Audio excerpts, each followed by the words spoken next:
Hello, everyone. Welcome back to the Football House. Sam Basil joined alongside Will Tondo, Gracie Marks, Cole Hughes. And guys, we're finally in the thick of it. We are in the regular season of the 2023 FBS campaign. Week 2 is on the way. After a pretty solid week 0 and week 1, I know there was a lot of blowouts. A lot of teams playing FCS schools. Alabama playing Middle Tennessee. But I think we still got some good football in there, and we got some good, a good look at some of these potential playoff teams, some potential surprise teams. And so I'd kind of like to start off with Will, if you want to bring up our our football house top 25, we'll take a look at that first. Obviously, our top 4, which is in theory our current college football playoff projection, staying pretty stagnant. Georgia, Michigan, Alabama, Ohio State, with Georgia once again the unanimous top pick. Nothing these teams really did to show, to impress us, playing a lot of small schools, but also nothing necessarily that worried us. A couple schools did do things to impress us and worry us.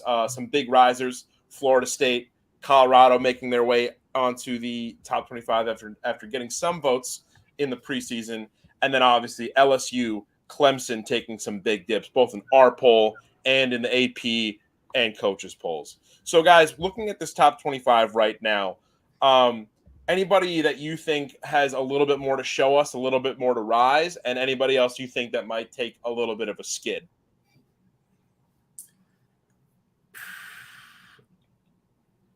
Anyone want to start things off? I think if we'll talk about our game of the week, but if Texas falters to Alabama, I don't know how far they fall out of the top 10. I don't think it's a TCU tumble, but depends on the performance. I think that's my game to watch. And people are pretty bullish on Wisconsin. I did not think that they had that great of a showing against Buffalo. So who do they play? Wisconsin plays.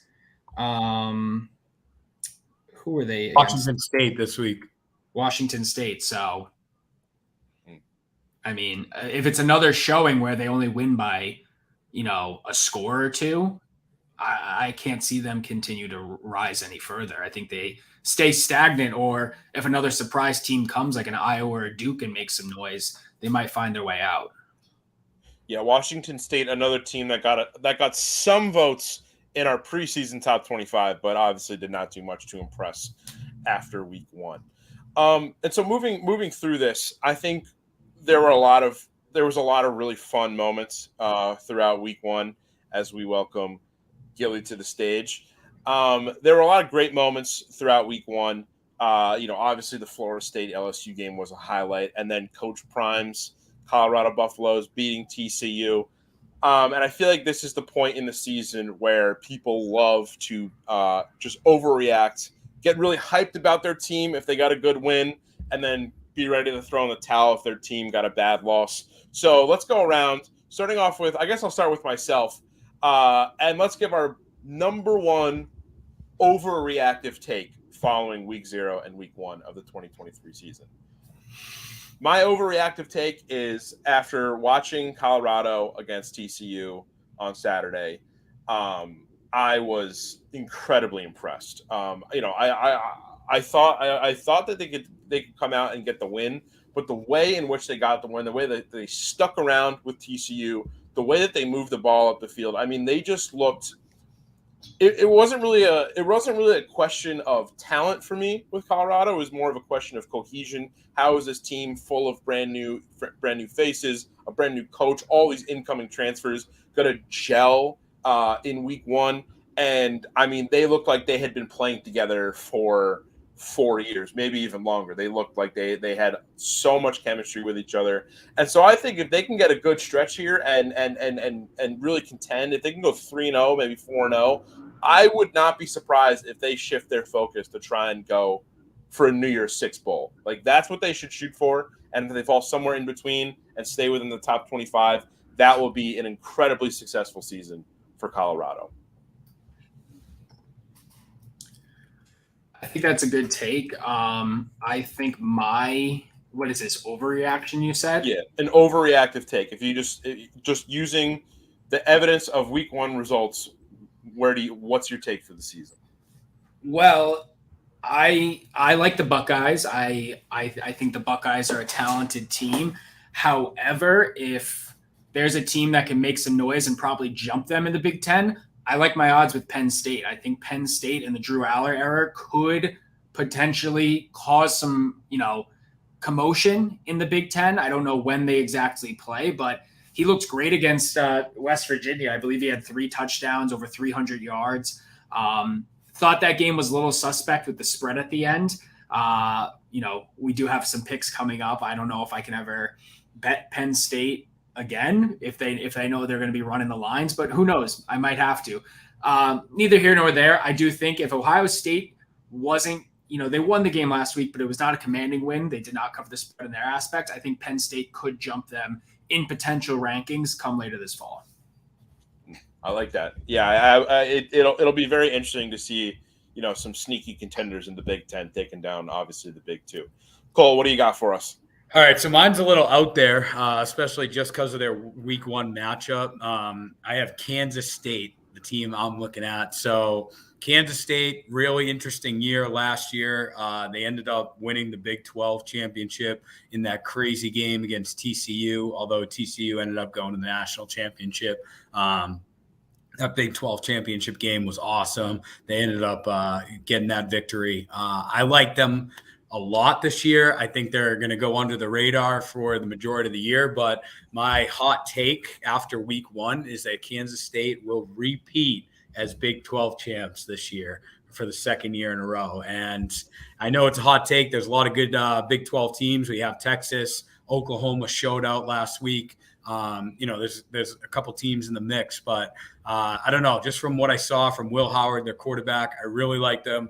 Their coach, Chris Kleiman, he used to be at North Dakota State prior to going to Kansas State. I know that's FCS, but he had a dynasty there. I mean, the guy won almost 70 games in I think like 5 or 6 seasons. I think he lost only 6 games over that time. So I just like Kansas State, how they're set up. They played Southeast Missouri last week, so obviously not that big of an opponent, but they blew them out 45-0. Their offense put up a ton of yards. I think they were over 500, and I think going into week 2, they're ranked 8th overall. So I like Kansas State, team to watch, and we'll see what happens down the road, but I think that they could potentially repeat and take that Big 12 conference. I like it. Gracie, what do you got for us? My hot take, I think, is that the Pac-12 is the most loaded and fun conference, I would say. They just have so many teams that could honestly make the college football playoff. They have multiple Heisman contenders, like Michael Penix Jr. looked amazing, but they have so many teams that looked so solid. Washington, Utah, Oregon State, Oregon, USC. Like, it was kind of shocking, honestly, that I'm not sure, but I think they had the best record conference-wise on Saturday, just in every game. So, yeah, that was kind of my takeaway, that they're just, like, the most stacked, loaded. Like, I was a little bit, like, I was apprehensive about how DJ was going to look at Oregon State, but he looked great. And so I just think the conference is just stacked, and it's kind of fitting that this happens like in the final year before they all blow it up. But they all looked great. Yeah, that's funny you say that, Gracie. I actually read something earlier today that the Pac-12, they did have the best overall record amongst the Power 5 conferences. Every single team in the Pac-12 right now is undefeated, and that's the only conference for that to be the case. So pretty cool. Obviously, a lot of talent in that conference. Like you said, it's going to be blown up, and they're going to be going to different places next year. But let's have one last hurrah and, see where this goes with the Pac-12. It's going to be fun to watch. Do you feel like if you're the Pac-12 commissioner right now, you're kind of looking at this week one? I mean, do you think this overreaction too is shared by the Pac-12 commissioner, thinking like in the year that everyone knows that we're going to blow up, like this is the one where we have to, like where all of our teams like have to go off? or do you think maybe they're looking at it like these teams are trying to look good for their new conferences? I think that they need a playoff team this year. Like they need to go out with a playoff team. None of these teams I don't think can win, but like if they can just get like 1-4 seed, like please, like I think it's possible, but I think one of them is going to make the playoffs. Yeah, I think it's a double-edged sword, right? I mean, I think it's good for the Pac-12, right? But I think on the other side, it's like, well, did we make the right decision? Obviously these programs are leaving for money purposes, and there's really no way around that. But it's kind of a double-edged sword if you're the commissioner of the Pac-12, because at one end, you're like, this is great. We have so much talent, so many great teams. It's going to be very competitive this year. But you also know that this is it, and we're going to no longer be a conference after the season. So, all right, Gilly, what's your hot take? You guys had a lot of great points, and I agree about Penn State. That was my initial one, that it might be a Penn State year. But kind of to piggyback on the Pac-12 conversation, I think this is the best chance that any non-USC team in the Pac-12 has to make the college football playoff until it's significantly expanded. Like when 5 years or 10 years from now, when it's 16 teams, sure, the Washingtons might have a chance. But I think these teams that are going to these conferences are going to be surprised. Even like in Oklahoma, they could go to sleep at the wheel and have 10, 11 wins every year and still be in that conversation. When they're in those bigger conferences, I don't think that's going to happen, right? How is Washington going to be able to handle a 7-win season as like their peak in their first 5 years? Stuff like that, I think, is just kind of it kind of leaves a bad taste in my mouth. So that's why I really do think outside of USC, these teams are going to have a tough time to be ranked as highly as they are, have a real chance at the college football playoff until things really expand to kind of respect that. Just because, again, you're going to have teams that are good but have 3 or 4 losses, which is kind of unheard of right now, Yeah, absolutely. It's going to be interesting seeing how the dynamic shifts once we get to a potential Power 4. I mean, I feel like that's the way that everyone's going right now. Like everyone's kind of tracking this. People are thinking that with these last 4 teams that haven't really found a home, like they're thinking that they're just going to go somewhere else, and the Pac-12 is just going to completely fizzle out. Do you all collectively feel that's most likely the case, or do you think they'll try and pick up a couple people maybe from the Mountain West, the WAC potentially? Well, I think at this point there's only 2 teams left because of last week the last 2 went to the ACC, Cal and Stanford. Yes. So I mean, prior to that happening, I would have probably said maybe the Pac-12 survives and they bring in some other teams from the Mountain West or other conferences like that. But with just 2 teams and you have to find 10 other programs, that's going to be pretty tough, I think. Absolutely. All right, let's get into our cards for the week. I think everyone's is really solid. This is a better week than week 1, but still a couple, potential blowout games. Let's start off with you, Cole. You want to run us through your card real quick, starting off with your FBS and FCS locks, and then your picks, but hold off on game of the week. All right, yeah. So for my FBS lock of the week, I have OK State -3.5 over Arizona State.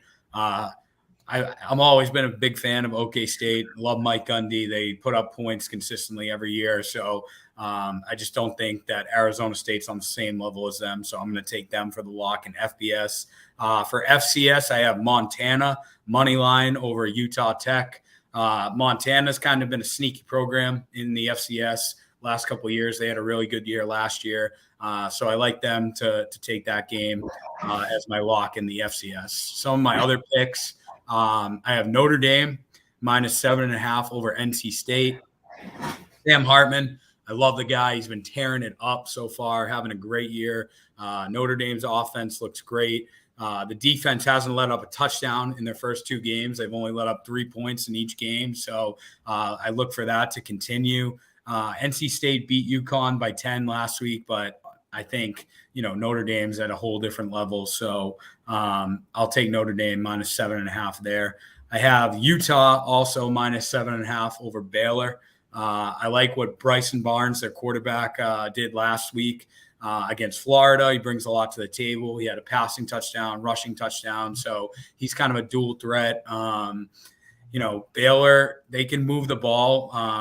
They had over 500 total yards on offense last week, but their defense is an absolute disaster. They let, I think, 440 yards against Texas State, and they ended up losing to Texas State. So I think that's going to be tough for them to bounce back. So I'll take Utah there. I have Oregon. What did you say? Roots. Yeah. I have Oregon -6.5 over Texas Tech. It's in Texas Tech, but Oregon's got the veteran quarterback, Bo Nix, in his 10th year playing. They had an absolute showing last week. Number one offense in the entire country right now. They put up 81 points against Portland State. Obviously, that's an FCS team, and the competition isn't great, but to put up that many numbers in one game, over 700 yards, I mean, that's crazy. It's like video game numbers, and I think they'll continue that winning streak against Texas Tech. And then I have Wisconsin -6.5 over Washington State.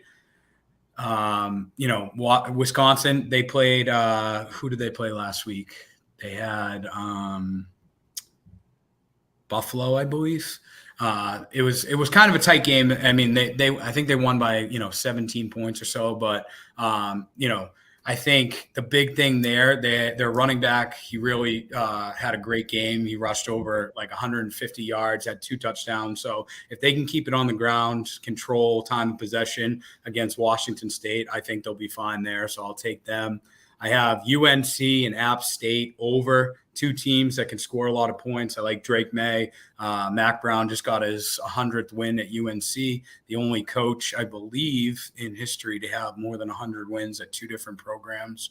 So look for both of those teams to score a lot of points. Got Colorado, primetime, 3.5 over Nebraska. Love what they did last week against TCU. Right now, all the hype is on them. I think that train just keeps rolling. And then that's it for all my picks, and I'll hold off for the game of the week. Yeah, that's a fantastic card. And I'm not just saying that because I had a lot of similar picks. But couple things that kind of popped out to me. NC State, Appalachian State. Obviously 2 schools with very different 2 schools with some very different circumstances and status levels around their programs. But I feel like these past couple of years, they've been schools to kind of make early splashes in the regular season. NC State last year had a really, really good win over Eastern Carolina, I believe. And they're always kind of threatening in the ACC, but, never up to snuff with the Clemsons, the Florida States of the world. What do you think NC State can do to kind of get over that hump and be a real threat in the ACC? I mean, it's tough, right? Because you have Duke right now that's pretty hot. You have North Carolina that always fields a good team.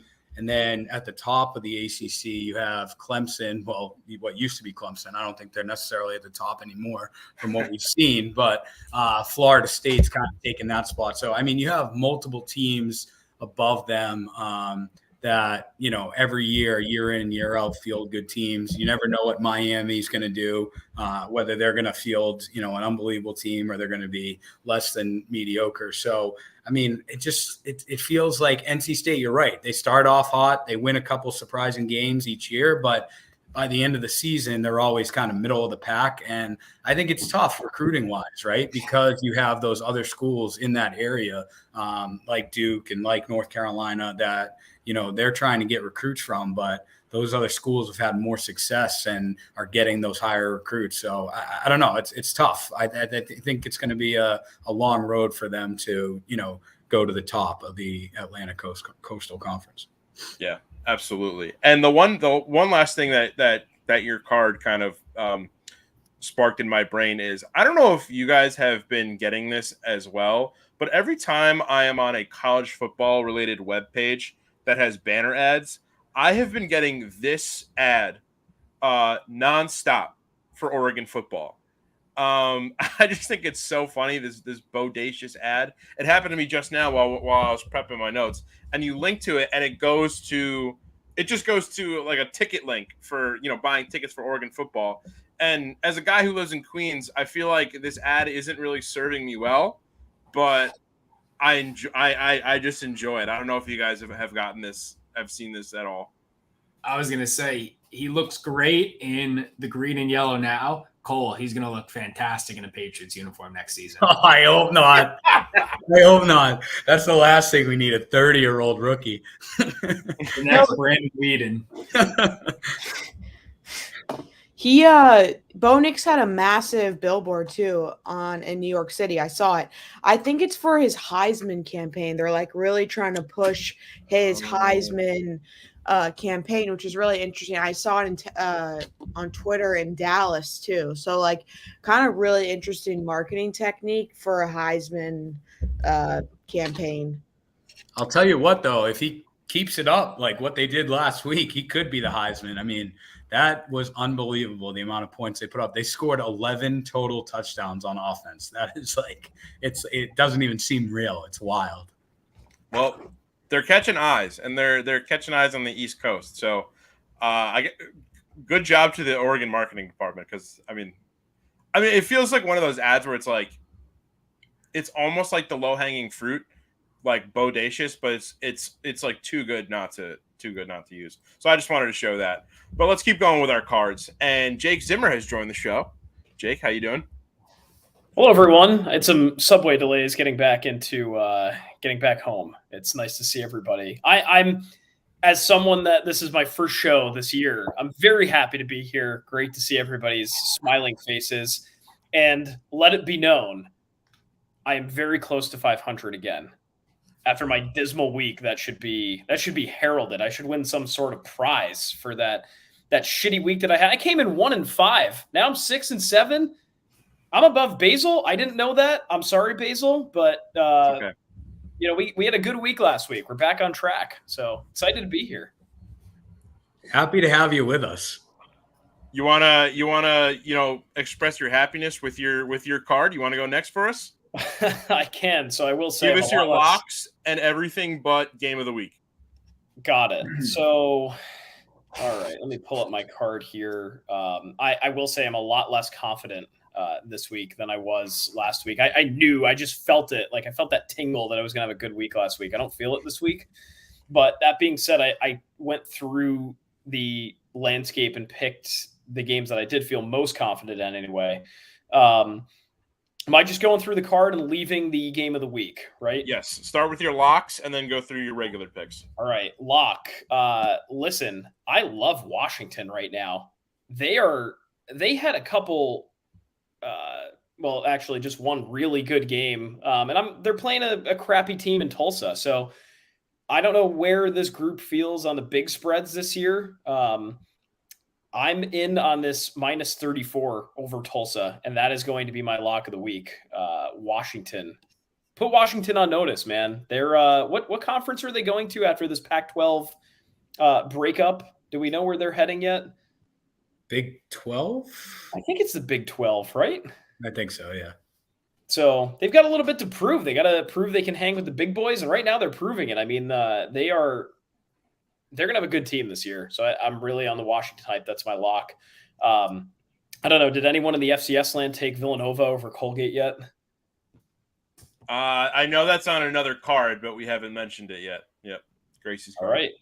That's the card there for me. Villanova over Colgate. Villanova was a good FCS team last year. I trust them.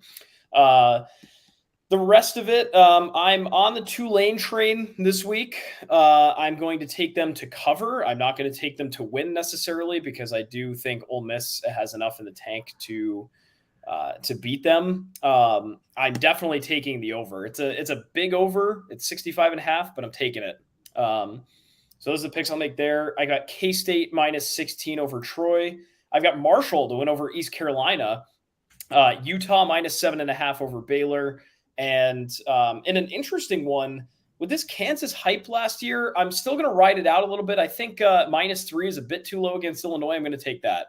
So That's the card this week. Don't feel as good as I did last week, but that's what I've got, and we're going to ride it. Hey, you know what? Sometimes you got to run right into the fire, and that's what we do here at the Football House. We're risk takers. Okay, that's why I'm 4-7, but not important. Gracie, you're on top. How does it feel? First off, how does it feel to be on top right now? I know it's still early, but I know your big parlay hit last week. Yeah. And how can you keep these good vibes going? What picks do you have to stay on top? It feels good. I'm cooking up the parlay. It will be out Friday, so cooking that up. It felt good. Like, it was honestly a little bit too easy last Saturday. Like, that parlay, I mean, Rutgers was Sunday, but there was no sweat. There was not 1 ounce of sweat. Like, it was just too easy. So feels good, but you just got to keep that momentum going. I think, again, Will brought this up, but quality over quantity, I think, is kind of my key to success. Just locking in, 5 or 4 plays instead of having like a card of, 15 picks, even though it's so fun, but it's just like the safer bet to do 4 or 5.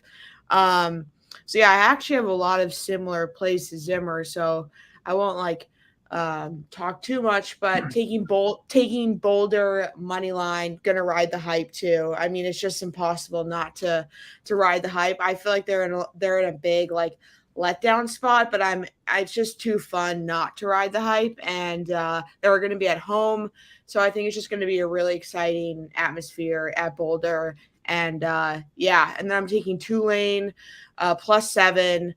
I am a little bit worried that they will lose this game because their quarterback, he's not hurt, but he got a bit shaken up on Saturday, was on the bike, and I think he's fine, but you just never know, against a team like Ole Miss. But I do think, they keep it close, lose 27-24, cover. But yeah, I'm going to take the points any day, especially with them at home. My FCS lock is also Villanova. Money line, they looked good, I guess, last week. Colgate lost 65-0 against Syracuse, I believe. So I'm just going to take Villanova, who won last week. And then my FBS lock is Washington, but I think I'm going to swap it to just the spread. So whatever that spread is, I think it was I think Zimmer said it was -34 or something for Washington UW. over Tulsa is -34. Yeah. They looked great last week. Michael Penix looked actually amazing, and what could be clear-cut top 3 Heisman. They were clicking on all cylinders. They looked so good. I was shocked. And so those are my 4 plays, and I'll save my game of the week. All right, I love it. Quality over quantity. That's a smart way to go. Gilly, we're going to go to you next, and I noticed that you've got the Swedish Chef as your profile pick, so I have to ask before you do your picks, are you more of a Muppets Take Manhattan guy or a Muppets Treasure Island guy? I think he's on mute. Oh, 23. Don't tell me we lost. We're going to have to live on the edge of our seats like this. All right, well, let's go to you, Tondo. Let's see what he's off mic. He's off mute now. Oh, now. Oh, he's gone. Wow, he cannot handle the hard-hitting journalism. I know it's a tough choice. Don't get me wrong. I guess not. I, for one, am a Muppets Treasure Island guy, but we'll talk about that, I guess, next week. Tondo, let's go through your card. Where is he? Oh, is this a Blair Witch Project thing going on right now? You guys, sorry. We No audio still. can hear you. We hear you in very small pixels. Damn. Okay, I am going through the doldrums of Connecticut, so I apologize. Muppet Takes. We can hear you really good now. Okay. Fair. Muppet Takes Manhattan is my decision after some mulling that over. Ironically enough, you guys were just talking about being careful with your picks. I am a volume shooter when it comes to these picks, and I acknowledge that. I'm like vintage Kevin Martin. There are nights where I go off for 30, and people say, wow, this guy could win a scoring table, and other nights where I shoot 20% and I'm off an NBA roster. So I am what I am. Hey, we love that though. I think that's what makes us such a great collective. You know what I mean? So many differing philosophies, so many different perspectives. So let's hear your perspective on your own card tonight. Got a lot of picks. Let's run through them all. I do. So first, my lock of the week is Texas A&M -4.5. I am all in on the Bobby Petrino A&M offense. I'm going to kind of roll with them for a while until the wheels fall off. So I'm still hot on that. Colorado -3. I'm terrified, to be honest, as others have said. That's feels like a letdown spot, I think, like Gracie said. And that line flips so much, right? Where I'm pretty sure it started out a few months ago as Nebraska favored by 10. So I feel like I could be kicking myself a few days from now when Colorado can't really, I don't know. I think Nebraska is a much better defense than TCU. So I think that's a little scary to me. I do have Notre Dame -7.5. As Cole mentioned before, Sam Hartman, I'm riding that train. I love Notre Dame. I think they're just a wagon, and we're going to be talking about them as a contender throughout the entire year. Kansas, I think Kansas is a pretty good team. I feel like that one's I've seen some sharps on Illinois, so I almost took that off my card, but I stuck with my gut, and I'm riding with it. I do have Rutgers -9. Temple they're okay. They won last week against Akron, but Temple is also losing, I think, 10-21 going into the third or fourth quarter. So I think that was a little fluky. They got hot late. Riding with Rutgers, who they beat Northwestern, which Northwestern's a mess, but at the same time, they're a legit Big Ten team, so I kind of respect that a bit more.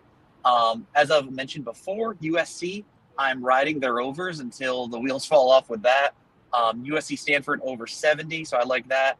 I also have no, I don't. I think I took that off my card of the USC team total. That's okay. Cincinnati team total over 18.5 against Pitt. I just think that's too low, to be honest with you. I really don't even like that game. In terms of Cincinnati being +7, I just figure I don't think that Pitt is that good of a defense to be able to quiet Cincinnati to that effect. So I just think that's too good of a play to pass up. UNC team total over 38.5. I think that they're a really hot offense, and I am excited to kind of hopefully ride the Drake May train, just like I am with Sam Hartman. And then I did want to add two more that I forgot to add on this. I did have Utah -7.5 on my card. I don't know how I got removed. And then one game that I don't know what the price is, but UConn is a dog. UConn is a dog. I think I'm going to take that money line. It's not by much, but it's against Georgia State this week, who URI actually almost beat / I think they only lost by 3. So I don't know why. I know that UConn lost their opening game, albeit against a more legit. I think they played a Power 5 team. I can't think of who it was at the moment. It was NC State, Gilly. NC State last week, and the price there is UConn +130 for money line against Georgia State. That's what caught me. And again, I swear it got taken off my book as soon as I was like ready to put it on my card. So that's where it's a tentative ad right now. But so that's my card. Long one, so I apologize for being long-winded about it. No, I love it, Brian. I love how you said UConn is a dog, because they literally are dogs. They're huskies. That is true. But no, great card. I think Kansas is one of those teams where they were really fun last year, and coming into their next season after kind of breaking out like that, I sometimes feel like bettors are a bit, I mean, myself included, are a bit wary to throw them in the ring again for the second year in a row. But I respect your desire to stick with them. I guess we'll go through mine and then Tondo's. Right? You want to end it? What? I said, do you want to end it, or do you want? No, I'll let you end it. No, it's your show, my friend. All right, fine. You go through your card. All right, I'll be quick because I do have a lot of overlap. One, because I liked everyone's picks, but also when I was going through the spreads, they were just too easy. Like Utah minus 7.5 against Baylor. That was going to be my lock, but it's not.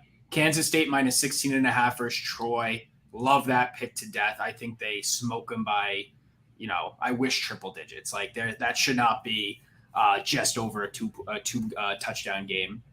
Love the Rutgers -9 pick versus Temple from our friend Gilly. My lock of the week is Colorado -3 or 4, whatever that is. I mean, I think Nebraska is trash, and I might be drinking the Kool-Aid too much because of recency bias, but I do love what Colorado's doing. My different picks are, I have the Battle of Virginia, James Madison and Virginia over 40.5. Could not pick a winner on that one, so I'm just going to ride the over for that. The Battle of the Hawkeye State. I love Iowa -4. They're a team that's trying to creep into the top 25. If they can get it done against Iowa State, that will be the case. So -4 was my pick. My only one that I'm really questionable about this week is I'm taking Purdue moneyline over Virginia Tech. I know they're playing in Virginia. The Boilermakers just let up a dud against Fresno. That one hurt. I can't see them going 0-2. So I'm gonna take the upset there. And then my FCS lock is going to be Navy spread against Wagner. Ride the midshipmen, Wagner. Are they still in the NEC, Zimmer? They are, yes, and they stink. They're NEC bad. football is trash. I'm not saying Navy's great. Sorry, Cole. But yeah, I'll take the spread on that, whatever the case is. As long as Notre Dame continues being good, that's all I care about. I want to pull the crowd here. Like the James Madison Virginia game sort of stuck out to me because James Madison is favored. And that sort of struck me. I'm like, wow, is Virginia that bad, or is James Madison that good, or what? I want to pull the crowd on how. Well, last year JMU was a top 25 team towards the end. Yeah, they were pretty good. And I will say, like, it's just weird to me that Virginia's just so good in just about everything else. But yet James Madison, here they are. They're favored by at least a field goal. What is it, -3? What is it? Something like that. It's -6. Oh, -6 now? Wow. That's where it's like, I saw the -6 and I'm like, I think James Madison could win this game by a touchdown. Debatable. Yeah, I agree. I like the over just because Virginia last week, they had a tough start. They had to play Tennessee, and obviously that didn't go too well for them. But, I think they bounced back this week. I think it should be a high-scoring game. So I like the over in that game. Yeah, it's a solid pick. I guess we'll go through mine, and then we'll do game of the week. So, again, mine's got a lot of overlap. So I'll go through it really quickly. FBS lock of the week. I'm all in on Coach Prime time. Colorado -3 over Nebraska.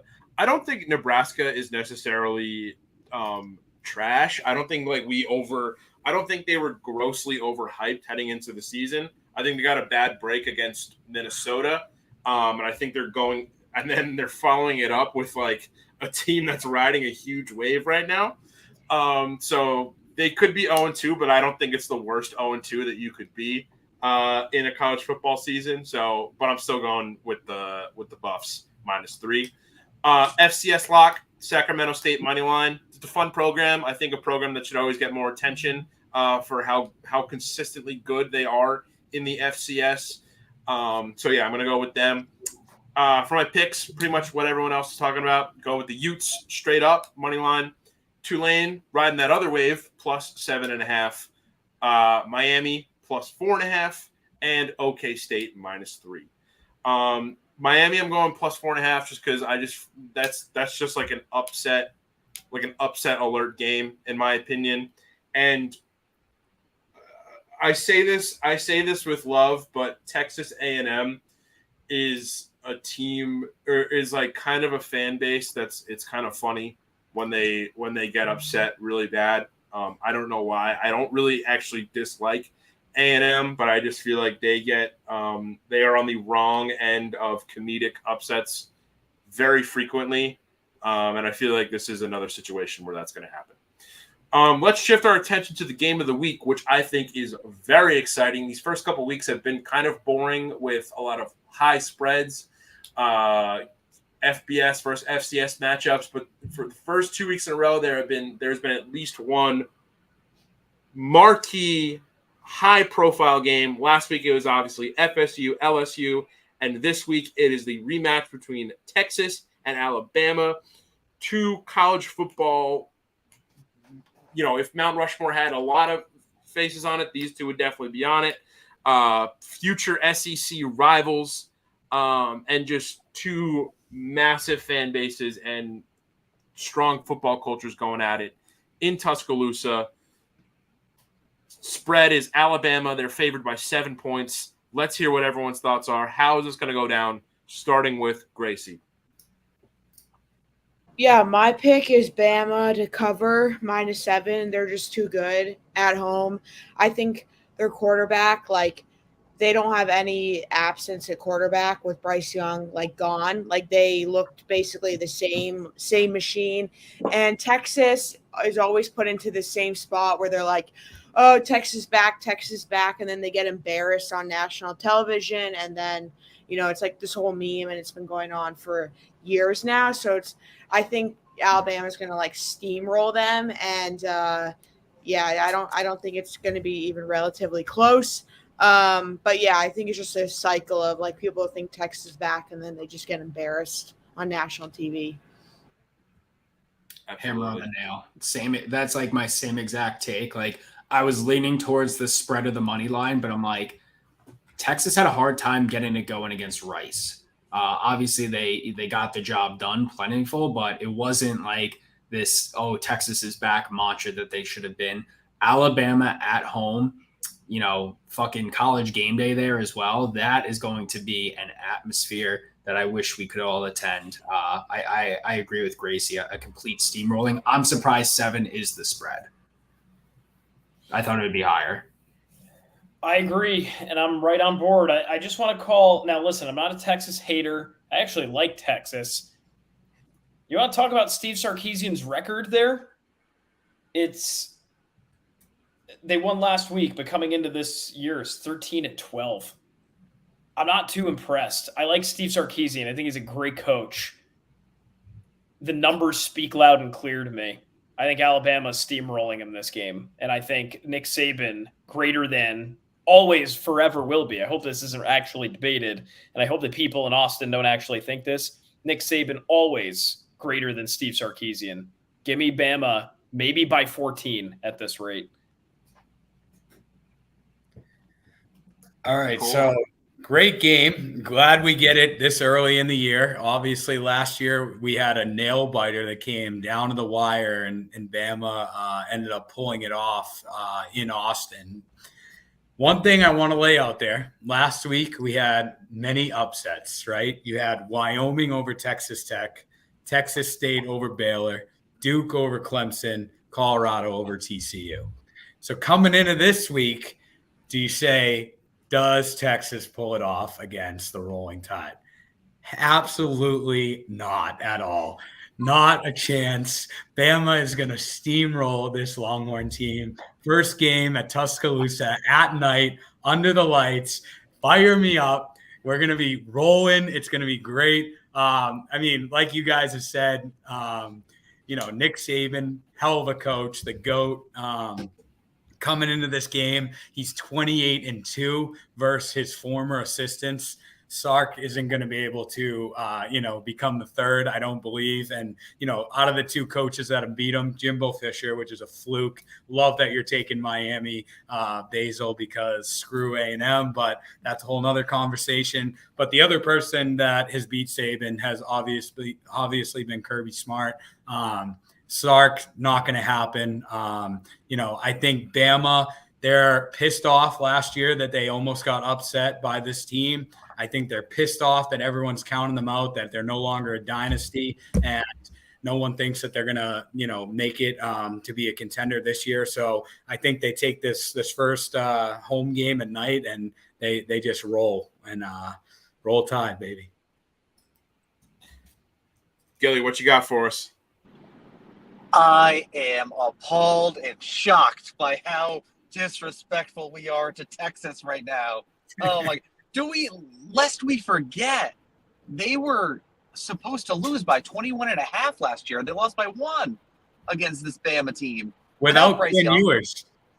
Oh, yeah, he got hurt. Yeah, you're right. In the game, I'm all in on Texas. Maybe not being back, but I'm all in on Quinn Ewers being legit. I don't know if you guys saw, he cut his mullet. I respect that. He's all business. He's ready to go. Party in the back is over. It's business front and back. I respect the hell out of that. I think 7.5 is just. I think that's just the right amount. I have to see more from Bama, to be perfectly honest with you. I hate to be one of those Alabama doomsday people that says it's over, because I know they're still a great team, and you guys make some great points in terms of Saban against his former assistants. However, I just think that this Texas team is a little bit more legit, and Quinn Ewers might be the best player on the field. Yeah, Gilly. I mean, I would also not say I'm one of those people that says the Alabama dynasty is done. Like, I feel like some people are starting that narrative is starting to kind of creep up. But I also think that Texas has a bit of a chance here. Look, Alabama at home. I don't think they're going to lose this game. I would probably take Alabama money line if that was what was on my card. But with a 7-point spread, with a Texas team that can kind of spread the field the way they do, and with a potential, some potential injuries in Alabama's defense, I think they might have a shot here of covering and making it another close game. I like the way this Texas team kind of spread out defenses, kind of get guys open, and I think if Quinn Ewers has a good game, he can keep this one close. So I'm going to go Texas +7. Bama to win it. So it looks like it's going to be me and Gilly versus the world here. But I think a big part of that game too is going to be, it's going to come down to what Jalen Monroe, Alabama's quarterback, does. This is kind of his coming out party, right? Like last week doesn't really count, right? They played a nobody, but I think depending on what he does this Saturday night, like that will dictate, all right, is he the real deal, or, is Gracie right? It doesn't matter like who they have at quarterback. I think that's going to be very telling in this game, what he does. Absolutely. Yeah. And I think it's a mental thing too for Texas, realistically. Just of like, think about it last year. They were supposed to lose by 3 touchdowns. They played with Bama. And again, I remember watching that game. That was a wild game, and it slipped away at the very, very end, from what I recall. So, they've probably got some revenge on their mind, as much as Bama's probably pissed that it was as close as it was last year. I think Texas knows that they can play with them, or at least thinks that. So they have the confidence to kind of at least keep it within a score, in my opinion. I love that. So that's our cards for this week. Another really fun game of the week. The next ranking should come out on Sunday morning at some point, after what should be another great slate. Before we close it up, guys, any final takes, any final picks that we might not have covered? I want to say, go ahead, Cole. I want to say just one thing. So after TCU lost last week to Colorado, one of their leaders on the defensive side of the ball that had a real breakout year last year, Johnny Hodges, their linebacker, had a press game conference. And I just got to say, I absolutely love this kid. I want the Patriots to draft him. He's got the biggest heart ever. In his press game after the game, the conference, they asked him, and he said, you'd think getting absolutely embarrassed in the national championship would light a fire under this team's ass. But instead we come out and we lose to Colorado. And right now we're the laughing stock of college football. I mean, for a kid to just have that outlook, at that level, and be a leader, and, putting it on them and on his teammates to, say, let's go, let's get our shit together. You got to respect that. So I love that kid, and excited to see what he does in the future. Yeah, that's a good quote. Speaking of that game, I was gonna say, are we all in on no captain's patches but leaders and dog patches, or do you think that's corny? Love it. Bunch of dogs. I like Dion, and I'm a firm believer, and I think he's gonna continue to excel. I think the leader and dog thing's a little corny. I'm not gonna lie. I think if other teams start doing it, that's a little much. But because he's so out there, that's just his personality. I like it. Yeah, I think there's nothing. I think like every like fun tradition, like everything that people do on the sidelines, whether it's like the sack chain or even like when the Seattle Mariners have the trident, like it's all a little corny. But I think sports needs more of that. So I'll let it slide for now. I'm sort of with Basil here. I'm like, I don't know. It's not that I'm listen, I believe in Colorado. They are ranked very high, relatively speaking, on my top 25. That's just a little much for me. I'm not going to actively root against it or, try to get them to stop, right? I'm not Dion, right? I won't pretend to know what it's like to be a football head coach and win against a runner up in a national championship, but that's just like off the cuff. The L on Shedeur Sanders' shirt is just a little too much for me. I think too, what it comes down to is like, I think what's more important about something like that, like these like sideline traditions and these unique teams things do.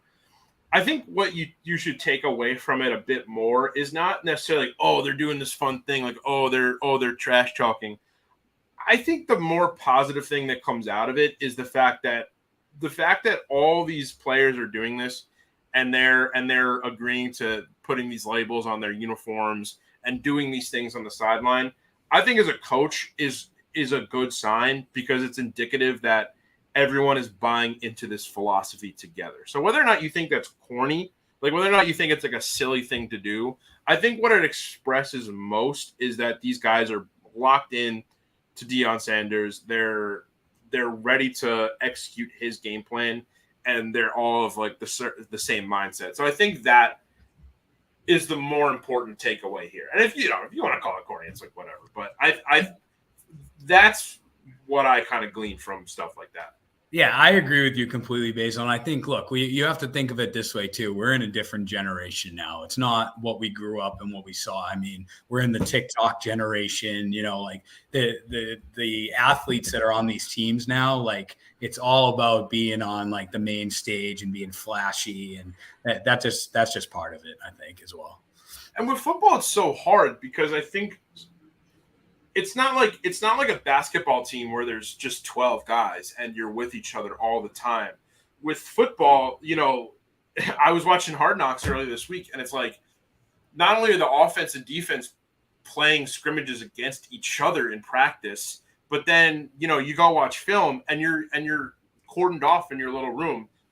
Your linebackers, your running backs, your O-line, like. That's a lot of time spent away from each other. So I think when you have that one unifying thing of, a slogan or a patch or something, I think it goes a long way. I've never been, the closest I've ever been to being like a part of a football team was a practice filmer. So I can't say from experience how that works, but to me that's just what I would that's what I think the end goal of stuff like that is. All I'm saying is, if I wore a D instead of a C back in the day, I would have loved it. Been a dog. That's awesome. Yeah, it's sick. Is it just me though, or is the L is like you're up for if you sack a guy who's got an L on his jersey, you're throwing up the L, and that's like a great diss. More motivation not to get sacked though. It's like a meme waiting to happen. The guy standing over one of the guys that he just sacked would like make an L. Kind of. And a great diss. Yeah. I'm just afraid with this. If they're winning, it's fine. But that's it. I'm afraid of this Colorado team because like they're very talented. They have the hype around them. They put people on notice. But that first L that they take might crumble them. Right.